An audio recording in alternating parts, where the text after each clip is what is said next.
Hello students, myself Vikas Kumar Sahu, Assistant Professor in Bharati College of Pharmacy, Chandkhuri, Durg. Today we will discuss about toxicology and poison. Toxicology का मतलब यह होता है कि किसी भी टॉक्सिक सब्सटेंस के बारे में स्टडी करना और उससे रिलेटेड रिसर्च के बारे में पढ़ना एंड पॉइजनस इफेक्ट को स्टडी करना। तो हम आज का टॉपिक है पॉइजन, जो कि diploma first year D pharmacy उसके लिए है। First of all, discuss what is the toxicology. Toxicology is the branch of science which deal with the study of the poison with the reference to their source, character, property, mechanism, lethal dose, cause of death, treatment, detection, and postmortem findings. Matthew Jeffes is referred as the father of toxicology. मतलब toxicology वही science का बहुत branch होता है जिसके अंतर्गत हम किसी भी पॉइजनस प्रोडक्ट के बारे में डिस्कस करते हैं, उसके सोर्स, उसके लक्षण, उसके प्रॉपर्टी, मैकेनिज्म और उससे होने वाले डेथ के बारे में हम स्टडी करते हैं। और जो मैथ्यूस जेफसन और फिला है वो फादर ऑफ टॉक्सिकोलॉजी कहते हैं, क्योंकि उसी ने ही जो पॉइजनस इफेक्ट को ढूंढा है। Dear students, we will discuss about the poison. What is the poison? Poison is nothing but it is defined as the substance which when the administered, inhaled or swallowed is capable of acting deleteriously on the body, produce ill health or death. मतलब poison एक ऐसा substance होता है जिसके अंतर्गत अगर वह body में किसी भी माध्यम से एडमिनिस्ट्रेशन कर पाए या फिर वो इनहेल मतलब सूंघने से या फिर बॉडी में इंजेक्ट करने से या फिर ओरल कैविटी के मदद से या बॉडी में अगर चला जाता है तो उससे बहुत ही भयानक डिसीज़ या फिर पेशेंट की डेथ हो सकती है। पॉइजन सिंथेसिस मिनरल्स, वेजिटेबल और द एनिमल ओरिजिन। जो पॉइजन होता है वो सिंथेसिस होता है, मिनरल्स भी हो सकते हैं, वेजिटेबल्स भी हो सकते हैं और एनिमल्स ओरिजिन भी हो सकते हैं। Then students, we will discuss the difference between the poison and drugs. The medical difference, the dose lesser, drugs higher poison. मतलब हम अगर देखें तो ड्रग कौन सा, किस चीज़ को हम ड्रग कहेंगे और उसका अगर किस एक क्राइटेरिया के बाद वह पॉइजनस इफेक्ट करता है उसके बारे में हम डिस्कस करेंगे। तो जैसे मेडिकल रेफरेंस के अगर थ्रू हम देखते हैं तो डोज किसे कहते हैं? जो कम मात्रा में होता है उसको हम डोज कहते हैं, जो कम मात्रा में डोज होता है उसको हम ड्रग कहते हैं, जो अधिक मात्रा में होता है उसको हम पॉइजन कहते हैं। मेडिकल डिफरेंस क्या है? मेडिकल डिफरेंस है intention, the agent gives with the infection of the healing in consider as the drug irrespective of the dose given। मतलब ऐसे जो एजेंट होते हैं या सब्सटेंस होते हैं जिसके द्वारा किसी भी डिसीज़ को ठीक किया जा सकता है या किसी भी उसको डायग्नोस किया जा सकता है डिसीज़ को, उसको हम ड्रग कहते हैं। रिस्पेक्टिव डोज होता है उसका। when the substance is given if in a very small dose but with the intention of the causing the harm of that it is the also poison। मतलब ऐसा ड्रग होता है जिसको हम लेते हैं तो कम मात्रा में भी लेते हैं तब भी वो पॉइजनस इफेक्ट करता है, मतलब हार्मफुल होता है हमारे बॉडी के लिए या फिर वह डेथ क्रिएशन कर सकता है, उसी को हम पॉइजन कहते हैं। अब यहाँ पे हम देखते हैं स्टूडेंट्स अगला classification of poison. Poison can be classified based on the type of the action extracted or the based on the medicological purpose। First of all, classification based on the action, मतलब उसके कार्य के आधार पे कितने प्रकार के होते हैं। Corrosives, irritants, neurotoxic, cardiac poison, respiratory poison, miscellaneous. Corrosive effect करता है कोई भी ड्रग्स जो पॉइजन होते हैं, इरिटेट्स इफेक्ट करते हैं, न्यूरोटॉक्सिक करते हैं जो न्यूरोलॉजिकल सिस्टम है उसमें टॉक्सिक इफेक्ट कर देते हैं, कार्डियक पॉइजनिंग कर सकते हैं, कार्डियक अरेस्ट हो सकता है, इसके कारण रेस्पिरेटरी पॉइजनिंग के कारण रेस्पिरेटरी वर्किंग डिक्रीज हो सकता है, और मिसलेनियस और भी अधिक से अधिक हैं।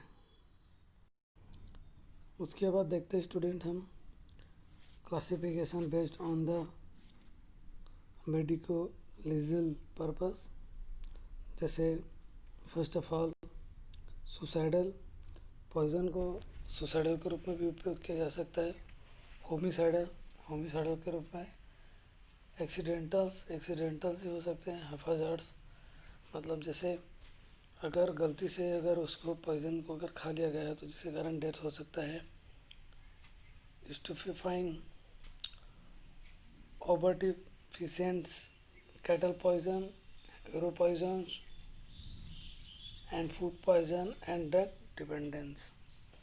Food poison is normally located in the every person's life.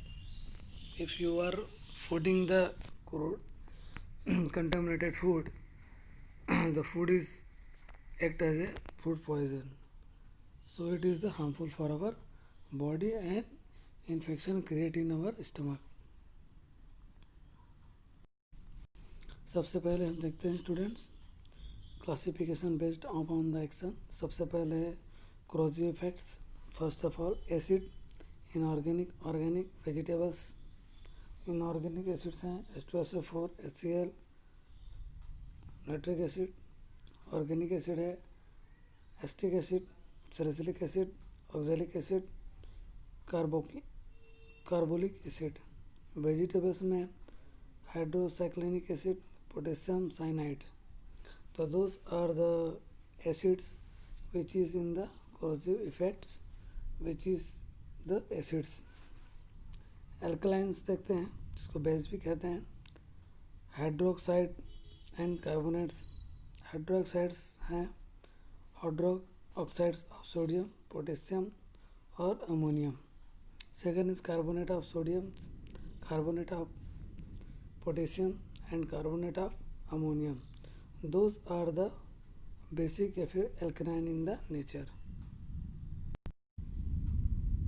Then we will looking the irritant effect of the poison.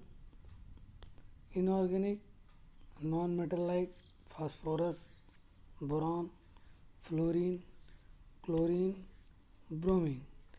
It is responsible for the use as a act as a irritants, and metals like arsenic, lead, mercury, iron, zinc. Those are the effect as a irritant and inorganic substance. Organic substance are the vegetal and animals, just like vegetables are castor oils, crotonol oils, seed, and they are also seed, callitropic, ergot, capsicum. Those are the organic agent which is used as the irritants.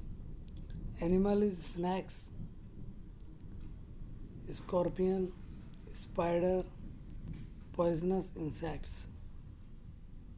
Third is mechanical, powder, glass, diamond rods, hairpin, needle and nails. Those are the irritant effect as a poisoning agent. The neurotoxic effects. What is the neurotoxic effect? Which is effect in the cerebral. So neurotoxins, cerebral neurotoxins are the examples are necrotic and somniferous. Opium and its alkaloids like the morphine, codeine, thambane, nascapine and the narceine it is जो है narcotics, जो भी agents होते हैं, narcotics जो drugs होते हैं वो भी इफ़ेक्ट करते हैं सेरेब्रल या फिर न्यूरो सिस्टम्स में, न्यूरोटॉक्सिक इफ़ेक्ट प्रोड्यूस करते हैं। इसके अल्कलाइड्स होते हैं, मॉर्फिन है, कोडीन है, थैम्बिन है, निस्केपिन है, नार्सिन है। उसके बाद दूसरा देखते हैं inebriants which capable of intoxicating alcohol, anaesthetic agents, ether, chloroforms, fuels, kerosenes, petrols, sedative and hypnotics, barbiturates, chloral hydrates, insecticides, DDT, adrene, organophosphorus compounds like parathion and malathion, and cool derivatives, naphthalene, and derivatives are also there. Example of dhatura, cannabis, atropa belladonna, casein, and camphor. These are the example of is a neurotoxic effect, and which is affecting particularly cerebrals as a toxic effect. उसके बाद हम देखते हैं spinal जो neurotoxic effect कौन कौन से करते हैं। एक्सिडेंट्स है नक्स वोमिगा, इट्स एल्कोलाइड स्ट्रेनिन। दूसरा है डिप्रेसेंट इफेक्ट करता है lathyrus, sativus and jasmine. Third is the peripheral neurotoxins, जो पेरिफेरल जो न्यूरोटॉक्सिक इफेक्ट करता है उसके बारे में पढ़ते हैं। उसका जो एग्जांपल है conium and curare. These are the examples for the neurotoxic effect. Cardiac poisoning effect मतलब ऐसा पॉइजन जो कार्डियक पॉइजनिंग इफेक्ट करता है, जो कि हमारे हार्ट के जो पंपिंग सिस्टम है या फिर हार्ट को एबनॉर्मल, जो नॉर्मल वर्किंग कंडीशन से एबनॉर्मल कंडीशन में ले जाते हैं या फिर हार्ट के लिए हार्मफुल होते हैं, उसको कार्डियक पॉइजनिंग कहते हैं। इसके एग्जांपल हैं aconite, digitalis, oleander and tobacco. This are just poisonous effect as a use या फिर effect as a cardiac poison. Fifth है respiratory poison, also known as the asphyxiant. Respiratory जो सिस्टम को decrease करता है या फिर रेस्पिरेटरी में जो इफेक्ट कर सकता है एज ए टॉक्सिक इफेक्ट, उसको बोलते हैं रेस्पिरेटरी पॉइजन। इसके जो एग्जांपल है carbon monoxide, carbon dioxide, sulphur dioxide, war gas, tear gas, chlorine, phosphine. These are the example for the respiratory poisons. इसके बाद हम देखते हैं स्टूडेंट्स मिसेलेनियस, जो भी अदर कैटेगरी में रखे गए हैं, जो मिसेलेनियस टॉक्सिक एजेंट है जो कि हमारे बॉडी के लिए बहुत ही ज़्यादा हार्मफुल होते हैं, उसके बारे में हम देखते हैं। उसके एग्जांपल्स देख लेते हैं। Analgesics, antipyretics, antihistamines, tranquillisers, stimulants. Example है एम्फेटामिन्स, एंटी डिप्रेसेंट्स, हेलुसिनोजेंट्स। एग्जांपल इसका है LSD. Food poisoning and drug dependence. Food poisoning के बारे में है थोड़ा सा देख लेते हैं, क्योंकि यह नॉर्मल डेली लाइफ से रिलेटेड है। इससे अगर हम कंटामिनेटेड खाना या फिर दूषित खाना खाते हैं, जिससे कि हमारे बॉडी में जो कंटामिनेटेड फूड से जो हार्मफुल्स पॉइज़न है वो हमारे बॉडी में सर्कुलेट करते हैं और वो हमें बहुत ही ज़्यादा हार्मफुल इफ़ेक्ट करते हैं। सो स्टूडेंट्स, अगर आपको इस पॉइजनस से रिलेटेड कोई भी अगर क्वायरीज हैं तो प्लीज़ कमेंट बॉक्स पे कमेंट कीजिए बताइए कि जो यह आपको पसंद आया कि नहीं आया, है ना।